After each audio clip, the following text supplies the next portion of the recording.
పూర్వం అట ఒక ఆఫీస్లో పనిచేసే ఒక బాయ్ ఉన్నాడు. వాడు ఓనర్ ఏం చేశాడంటే, రే ప్రాజెక్ట్స్ చాలా ఎక్కువైపోయినాయి, నాకు ఏం చేస్తావో తెలియదు, రేపు సాయంత్రం లోపల ప్రాజెక్ట్స్ అన్ని కంప్లీట్ చేయాలని కొన్ని ప్రాజెక్ట్స్ ఇచ్చాడట ఆ ఎంప్లాయీకి. ఇప్పుడు ఆ ఎంప్లాయీ సరే సార్ చేస్తాను సార్ అన్నాడట. రెండో రోజు వచ్చాడు, రే అయిపోయిందా ప్రాజెక్ట్స్ అయిపోయినా, నేను ఇచ్చాను కదా అన్నాడంట.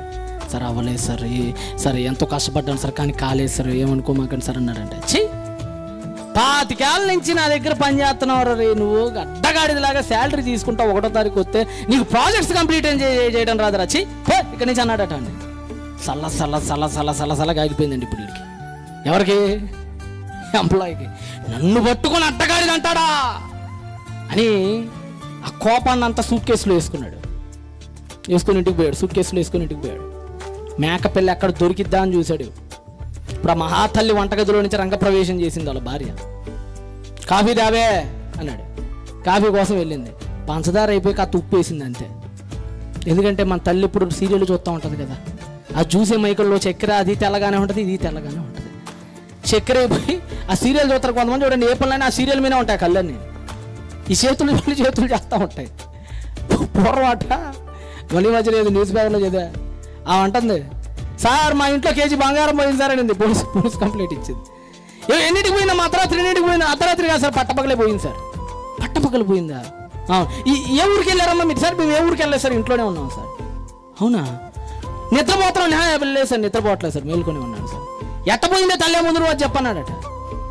ఏం లేదు సార్, కార్తీక దీపం సీరియల్ సార్ ఇంట్రెస్టింగ్ ఉంటే చూస్తున్నాను, లోపల దొంగడు వచ్చి తలుపు కొట్టాడు, నేను మా ఆయనేమో అని అనుకున్నాను, అనుకుని బీరువా తాళాలు అక్కడ ఉన్నాయి పోతే ఇంటి కింద అన్నాను.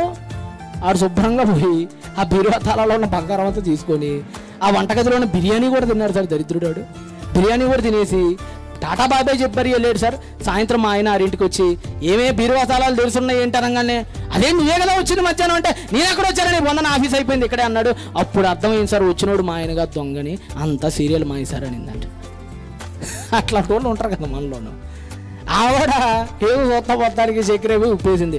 ఇక మనోడు అలాగా సప్చేయంగానేనండి ఒప్పగుందండి కాఫీ పడతా. అసలుకే రగిలిపోతున్నాడు కదా పైన పడతా. ఇప్పుడు ఆ డైలాగ్ ఇక్కడ వేస్తాడు, వస్తే అడ్డగాడిలాగా ఉన్నావు, 25 ఏళ్ళ నుంచి కాపురం చేస్తున్నావు, నీకు ఇప్పటికీ కాఫీ పెడతాను రాదే నీ ముఖానికి అని చెప్పి విసిరగొట్టి ఆ సూట్ కేసులో ఉన్నది ప్రేమకి వేసాడు. అక్కడ ఉపయోగించిన పదమే ఇక్కడ ఉపయోగిస్తాడు. అక్కడ అడ్డగాడిది అన్నాడు కదా, అందుకని ఇక్కడ కూడా అడ్డగాడిది అంటాడు. ఇప్పుడు ఏమో మళ్ళీ కోపం రగిలిపోతుంది. ఇప్పుడు మా ఆయన్ని ఏమన్నా అన్నానంటే మామూలుగా ఉండదు, నాకు ఈ విమానం మొత్తం మోగిపోద్ది.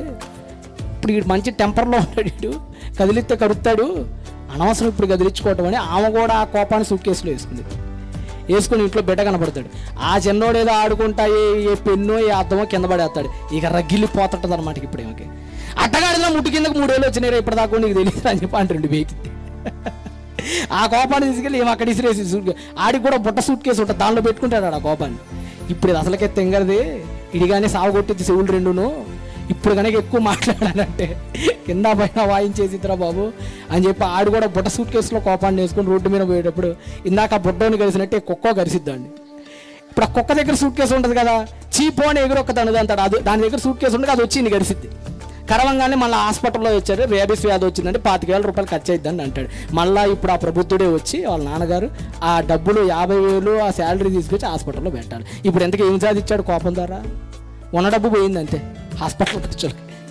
అదే అక్కడే కనుక ఆ కోపాన్ని మర్చిపోయాడు అనుకోండి ఓనర్ దగ్గర, అది భార్య దగ్గర ఇంప్లిమెంట్ చేయకుండా ఉంటే శుభ్రంగా ఏమో బాగుండేది. ఆమె కోపం రాకపోతే ఆడు బాగుండేవాడు, వాడు కోపం రాకపోతే కుక్క కరిసేది కాదు, హాస్పిటల్కి పోయేవాడు కదా, 50 రూపాయలు సేవ్.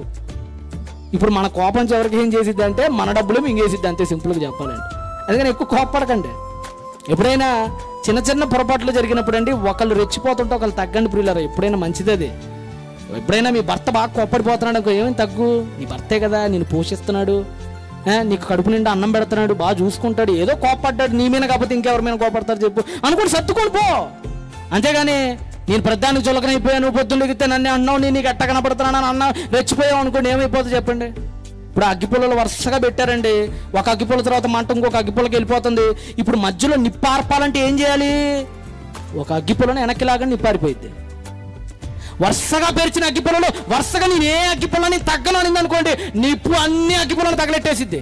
ఏదైనా ఒక అగ్గిపుల్ల వెనక్కి తగ్గింది అనుకోండి, నిప్పు దానికి ముందే ఆగిపోద్ది. మీరు కూడా అంతే, తగ్గటం మంచిది. ఈ మధ్య దరిద్రుడు వచ్చి తగ్గేదేలే అంటున్నాడు మరి. చెప్పారు కదా దెయ్యం, ఈ దెయ్యం గాడు ఎలా అంటాడంటే దేవుడు ఏది చెప్తే దానికి వ్యతిరేకం. దేవుడు ఏమంటాడంటే తనను తాను తగ్గించుకునే వాడు, ఈతగాడేమో తగ్గేదిలే అంటాడు. మన ముఖాలకి దేవుడి కంటే కూడా ఎవరు గొప్ప? మళ్ళీ వీళ్ళు తగ్గుతారు, వీళ్ళ మీద ఏమైనా కేసులు వస్తే వీళ్ళు శుభ్రంగా తగ్గుతారు. వీళ్ళ మాటలేని మనం పాడైపోతున్నాం చివరికి. పరిస్థితులు ఎలా ఉన్నాయో చూడండి. ఈ మధ్య తగ్గాలి, గిజ్జోన్ తగ్గాడు. అక్కడ గిజ్జోన్ తగ్గటాన్ని బట్టి, ఎఫ్రాయిములు కూలైపోవటాన్ని బట్టి ఒక పెద్ద యుద్ధం ఆగిపోయింది అక్కడ. అంటే మాట తీరు బాగుండాలంటే మీ భర్త అన్న, మీ భార్య అన్న కొన్నిసార్లు మీ మాట తీరులతో చూసుకోలేదండి, ఏమనుకో మాకు, నన్ను తిట్టాడు, ఇంకొకసేపు చెవులు మూసుకొని వదిలే అయిపోతే, నువ్వు కూడా రెచ్చిపోయి తిట్టావనుకో ఏమైపోద్ది పిల్లరా? కొట్లాట అయింది. కొట్లాట అయిన తర్వాత ఏమైంది? మళ్ళీ ఏమో శుభ్రంగా సర్దుకొని పోయిద్ది. ఎక్కడికి?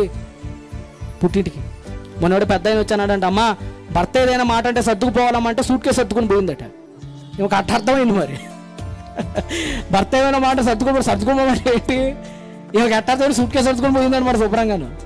అట్లాంటి అయిపోతాం మన పరిస్థితులు. ఇప్పుడే తగ్గండి, తగ్గితే కుటుంబాలు బాగుంటాయండి. నేను తగ్గను అనుకున్నాను అనుకో, నీ కుటుంబాన్ని నువ్వే కూల్చుకున్నట్లుగా. ఇప్పటికే మీలో చాలామంది మీ భర్తలతో గొడవ పడుతూనే ఉన్నారు, చాలామంది మీ భార్యలతో అనుదినం గొడవ పడుతూనే ఉన్నారు. మీరు గొడవలు పడుతున్నారా? ఈ చూసిన పిల్లల్లో కూడా విరక్తి కలిగిద్దండి.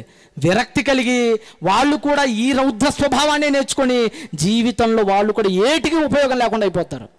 మాట తీరు చాలా జాగ్రత్తగా పెట్టుకోండి. పిల్లలు ఉన్నప్పుడు కూడా ఇష్టానుసారంగా మాట్లాడమాకండి ప్రియులారా.